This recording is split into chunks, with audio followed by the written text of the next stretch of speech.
శ్రీమాత్రే నమః. అమ్మ ప్రపంచానికి స్వాగతం. ఏంటి అమ్మ ప్రపంచం అన్నీ కన్నయ్య చూపిస్తున్నాను అనుకున్నారా?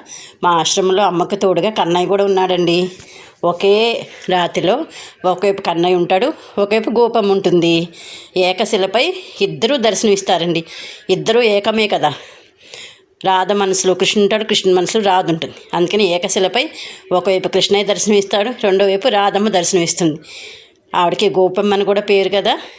అందుకని ఈరోజు రాధా గోపెమ్మల అభిషేకం చూపిద్దాం అనిపించింది. అందుకే ఈరోజు కన్నయ్య యొక్క అభిషేకాన్ని వీడియో తీశానండి. చూసేద్దామా కన్నయ్య అభిషేకాన్ని. మనం కింద అమ్మవారికి ఎట్లా చేస్తామో ఇక్కడ కూడా అంతేనండి. జలము, పాలు, పెరుగు, నెయ్యి, తేనె, పంచదార అన్నిటితో అభిషేకం చేస్తారండి. మంచిగా కన్నయ్యకి అభిషేకం చేసుకున్నాక ఆయనకి ధూపం వేస్తారండి. ఈ ధూపంలో స్వామి దర్శనం భలే ఉంటుందండి. చక్కగా నీట్గా తుడిసేసి ఎంత బాగా చేస్తారో కన్నయ్య అలంకరణ. కన్నయ్య ముద్దుగా ఉన్నాడు కదా, చాలా బాగున్నాడు కన్నయ్య. నేను నారాయణీయం నేర్చుకుంటున్నానండి. దానిలో రుక్మిణీ కళ్యాణం అని చెప్పి ఒక దశకం ఉందండి. ఎంత బాగుందో తెలుసా. అలాగే రుక్మిణీ కళ్యాణం పాట కూడా చాలా బాగుంది. అది మీకు వినిపిద్దామనిపించి నేను దీనిలో యాడ్ చేస్తున్నాను, చూడండి. केशपाशधृतपिञ्चिका वितति सञ्चलन् मकरकुण्डलम् हारजालवनमालिका ललितमङ्गरागघनसौरभम् पीतचेलधृतकाञ्चिकाञ्चितमुदञ्चदं सुमणिनूपुरम् रासकेळि परिभूषितं तव हि रूपमीश कलयामहे तावदेव कृतमण्डले कलितकञ्चुळीककुचमण्डले गण्डलोलमणिकुण्डले युवतिमण्डलेऽथ परिमण्डले अन्तरा सकलसुन्दरी युगलम् इन्दिरारमण सञ्चरन् मञ्जुलां तदनुरासकेळिमयि कञ्जनाभसमुपादधाः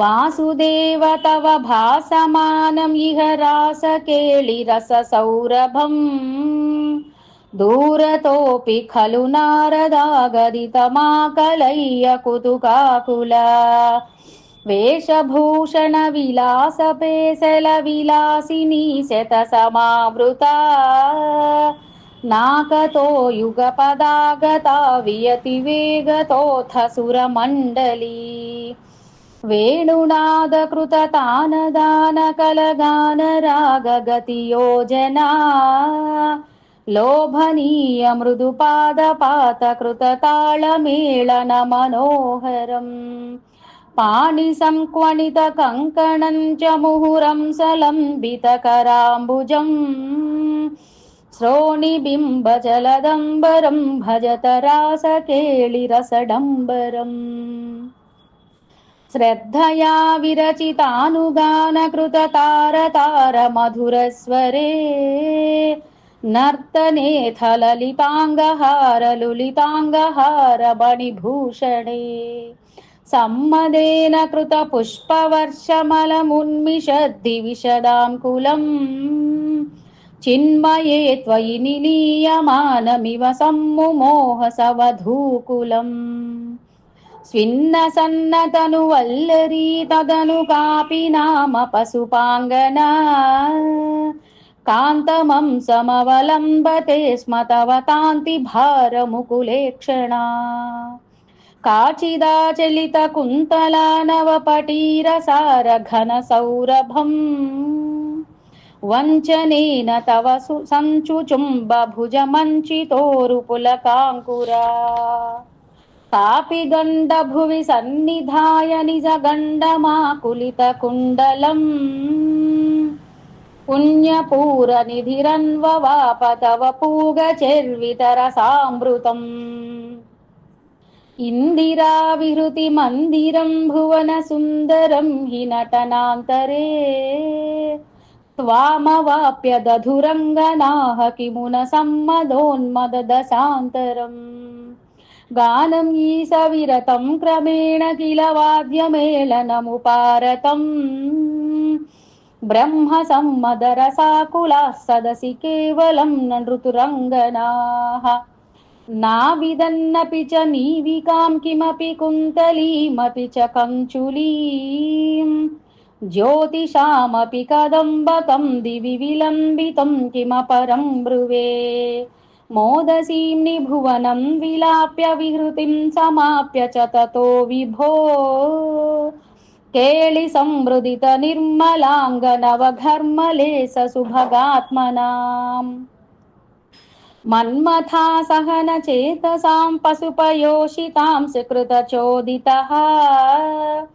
తావదా కలితమూర్తిరాదదిథమారవీర పరమోత్సవాన్ కేళిభేద పరిలోలితాభిరతిలాలితాభిరబలాలిభిః స్వైరమీశనను సూరజాపయసి చారునామ విహృతిం వ్యధాః కాననేపి చ విసారి శీతల కిశోర మారుత మనోహరే సూన సౌరభమయే విలేసిత విలాసినీ శత విమోహనం కామినీరితి యామినీషు ఖలు కామనీయక నిధే భవాన్ పూర్ణ సమ్మదరసార్ణవం కమపి యోగి గమ్యమనుభావయన్ బ్రహ్మ శంకర ముఖానపీహ పశుపాంగనాసు బహుమానయన్ భక్తలోక గమనీయ రూప కమనీయ కృష్ణ పరిపాహి మాం భక్తలోక గమనీయ రూప కమనీయ కృష్ణ పరిపాహి మాం భక్తలోక గమనీయ రూప కమనీయ కృష్ణ పరిపాహి మాం గోపికా జీవన స్మరణం గోవింద గోవింద నారాయణ అఖిల గురు భగవన్ నమస్తే రుక్మిణీ కళ్యాణ వైభోగమే శ్రీకృష్ణ కళ్యాణ వైభోగమే రుక్మిణీ కళ్యాణ వైభోగమే శ్రీకృష్ణ కళ్యాణ వైభోగమే భీష్మక కుమారి వైభోగమే దేవకి పుత్ర వైభోగమే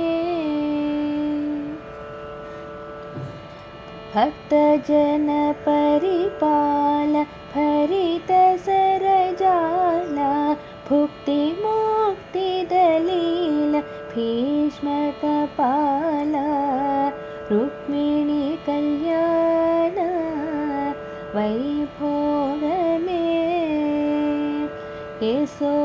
యశోదనందన యదుకుల భూషణ కాళీయమర్దన కంస సంహార శ్రీకృష్ణ కళ్యాణ వైభోగమే ధ్రువకీర్తి హరిణి నిజ చేతో హరిణి గాంభీర్య విహారిణి నిఖిల సంపత్కారిణి రుక్మిణీ కళ్యాణ వైభోగమే దేవకీ నందన నవనీత చోర ముని జన వందిత మోహన రూప శ్రీకృష్ణ కళ్యాణ వైభోగమే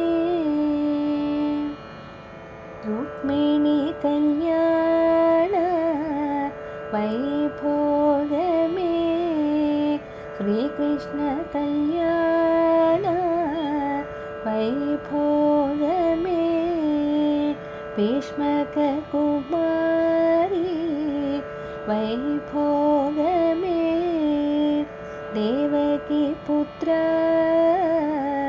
వైభోగమే